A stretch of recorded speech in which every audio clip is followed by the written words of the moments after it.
16장 동아시아의 운명과 중국 문화의 확산. 중국의 역사는 동아시아 전 역사를 파악할 수 있는 열쇠. 이민, 차별, 철폐, 여러 가지 언어 사용, 민족적 다양성. 우리 집이 있는 캘리포니아는 이처럼 논쟁의 소지가 있는 정책들을 앞장서서 시행하는 지역이었지만 지금은 오히려 그 반대 방향으로 앞장서고 있다. 나의 아들들은 로스앤젤레스의 어느 공립학교에 다니고 있다.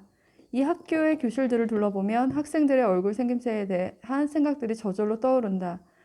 이 아이들이 집에서 사용하고 있는 언어는 80개가 넘고 영어를 사용하는 백인 아이들은 오히려 소수 집단에 속한다. 내 아이들의 학교 친구들을 살펴보면 그들의 부모나 조부모 중 적어도 한 명 이상이 예외 없이 미국이 아닌 곳에서 태어났다. 내 아이들의 조부모 4사람 중에서 3사람도 그런 경우였다.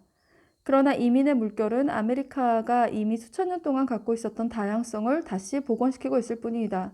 유럽인들이 정착하기도 전에 미국 본토, 하와이, 알래스카를 제외한 지역에는 아메리카 원주민들의 수백 개 부족과 수백 개 언어가 공존했으며 이 지역 전체가 단일 정부의 통제를 받게 된 것은 겨우 지난 100년 사이의 일이었다. 이 같은 측면에서 미국은 아주 일반적인 나라다. 세계적으로 인구가 가장 많은 6개국 중에서 한 국가를 제외한 나머지는 모두 최근에 와서 정치적 통일을 이룩한 나라들이며 지금도 수백 개 언어와 민족 집단이 공존하고 있는 도가니다. 예를 들어 러시아는 원래 모스크바를 중심으로 한 슬라브족 국가였는데 우랄 산맥을 넘어 팽창하기 시작한 것은 겨우 1582년부터였다.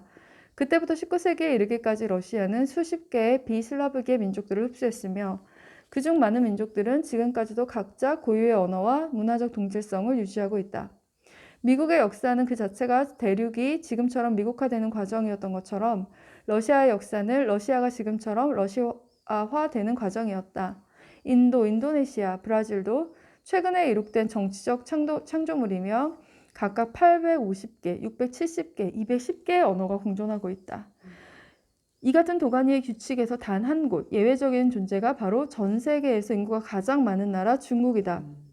오늘날의 중국은 적어도 일반인들이 보기에는 정치, 문화, 언어 등의 측면에서 획일적인 나라처럼 보인다. 중국은 BC 221년에 이미 정치적으로 통일되었고 그때부터 지금까지 거의 그 상태를 유지했다. 현대 유럽에서는 변형된 수십 가지 알파벳이 사용되고 있는데 중국의 경우에는 문자가 처음 생긴 이후로 오직 하나의 문자체계밖에 없었다. 중국의 12억 인구 중에서 8억 이상이 만다린어를 사용한다. 이는 전 세계에서 단연 최다 인구가 모국어로 사용하는 언어다. 더구나 나머지 인구 중에서 3억 정도가 사용하고 있는 7가지 언어도 스페인어와 이탈리아어가 유사한 것만큼이나 만다린어와 유사한 언어들이다. 그러므로 중국은 도가니가 아닐 뿐더러 중국이 어떻게 중국화되었느냐고 묻는 것 자체가 오히려 우스꽝스럽게 여겨진다. 중국은 유사 이래로 거의 처음부터 지금의 중국이었기 때문이다. 이렇게 우리는 중국의 통일성을 너무나 당연시하기 때문에 그것이 얼마나 놀라운 착각인지를 망각하기 쉽다. 중국은 겉으로는 통일되어 있는 것처럼 보여도 사실은 그렇지 않다. 그것은 유전적인 문제 때문이다. 전 세계의 모든 민족을 인종별로 대강 분류할 때 중국인들은 모두 이른바 몽골 인종이라 뭉뚱그려서 부르고 있지만 실제로 이 범주에 속하는 유럽의 범주 속에는 유럽의 스웨덴인, 이탈리아인, 아일랜드인 사이의 차이보다 훨씬 더 큰 차이가 감추어져 있다. 구체적으로 말해서 북중국인과 남중국인은 유전적, 신체적으로 매우 다르다. 북중국인은 티베트인이나 네팔인과 가장 비슷하지만 남중국인은 베트남인이나 필리핀인과 비슷하다. 내 친구들 중에서 북중국인과 남중국인은 서로 외모만 보고서도 상대방을 구별해낼 때가 많다. 북중국인은 대체로 키가 더 크고 체중도 더 나가며 피부색이 더 밝다. 또한 코가 오똑하고 눈도 더 작으며 눈꼬리가 위로 찢어진 편이다. 북중국과 남중국은 환경과 기후도 서로 다르다. 북쪽은 건조하고 추우며 남쪽은 비가 많고 무덥다. 이처럼 서로 다른 환경에서 유전적 차이가 생겨났고 그로 미루어 북중국과 남중국 사람들은 오랫동안 다소 격리되어 있었음을 알 수 있다. 그런데 어떻게 이 사람들이 모두 동일하거나 매우 유사한 언어와 문화를 갖게 되었을까? 세계 어디든 오랫동안 사람이 살던 지역이라면 을의 언어가 다양하다는 사실에 비추어 볼 때 중국의 언어가 거의 통일되어 있는 것은 참으로 이해하기 어려운 현상이다.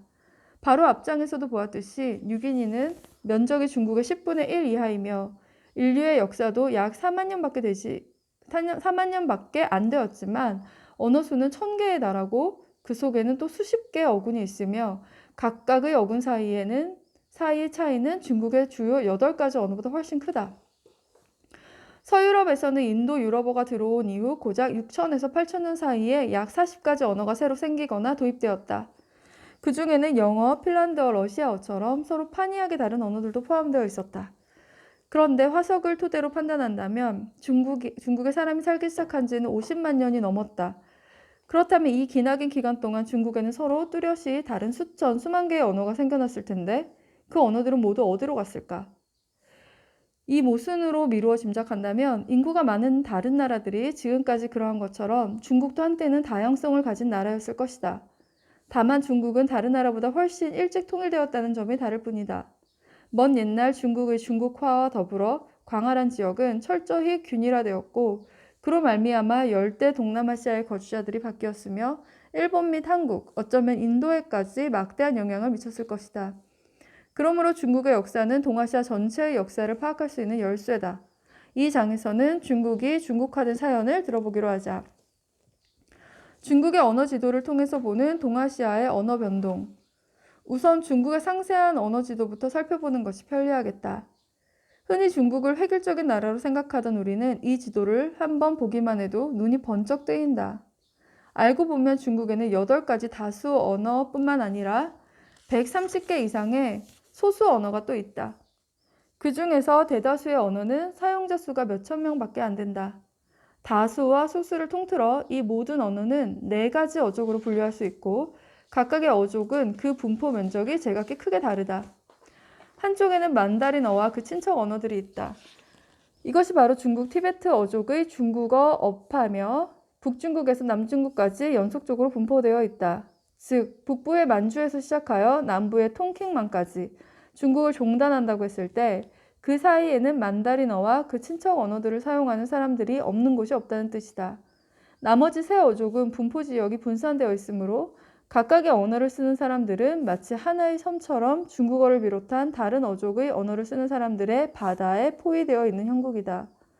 분산 정도가 특히 심한 것은 야오 어족의 분포 지역이다. 모두 600명의 사용자들이 5가지 언어를 사용하고 있으며 각각 홍묘족, 백묘족, 흑묘족, 청묘족, 유족 따위의 색채가 느껴지는 이름을 가지고 있다.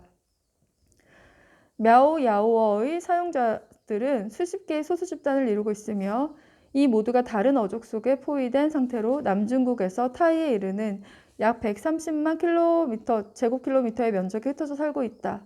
그래서 мя오어를 사용하는 10만 명의 이상의 베트남 난민들이 미국으로 건너가면서 이 어족과 함께 이동했다. 미국에서는 몽족이라는 명칭이 더 알려져 있는 어족이다. 또 하나의 분산된 언어군은 오스트로아시아 어족이다. 그 중에서 가장 많은 사람들이 사용하는 언어는 베트남어와 캄보디아어다.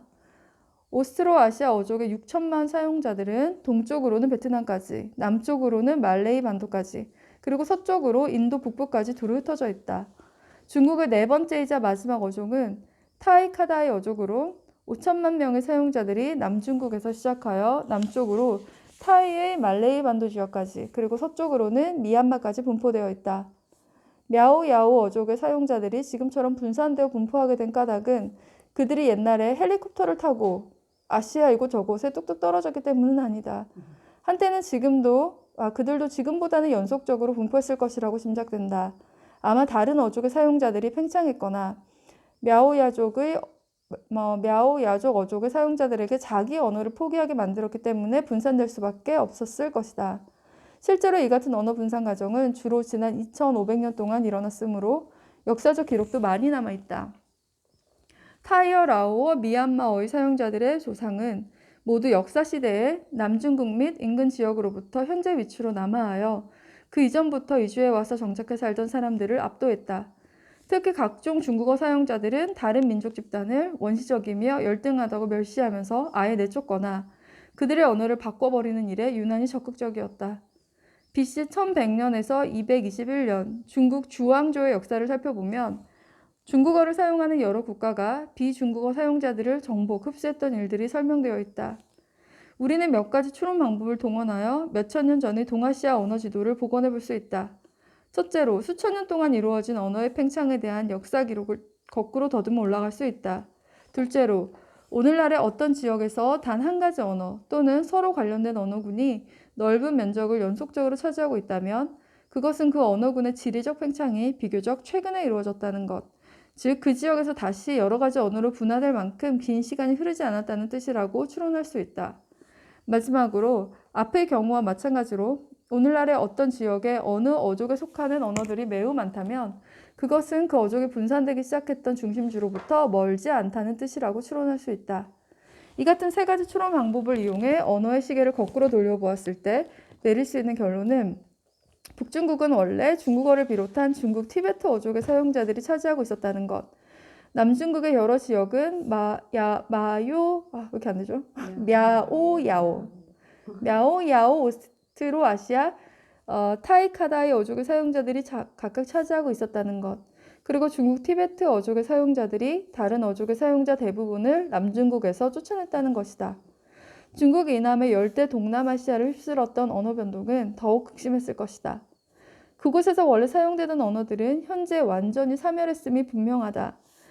이들 나라의 현대 언어는 모두 최근에 침입해 들어온 듯하기 때문이다. 그리고 мя오야오계 언어들이 현재 간신히 살아남은 정도인 것으로 미루어 한때 남중국에서는 мя오야오, 오스트로아시아, 타이카다이 이외에 다른 어족들이 더 있었지만 거기에 속해 있던 언어들은 오늘날까지 살아남지 못했으리라는 것도 추측할 수 있다.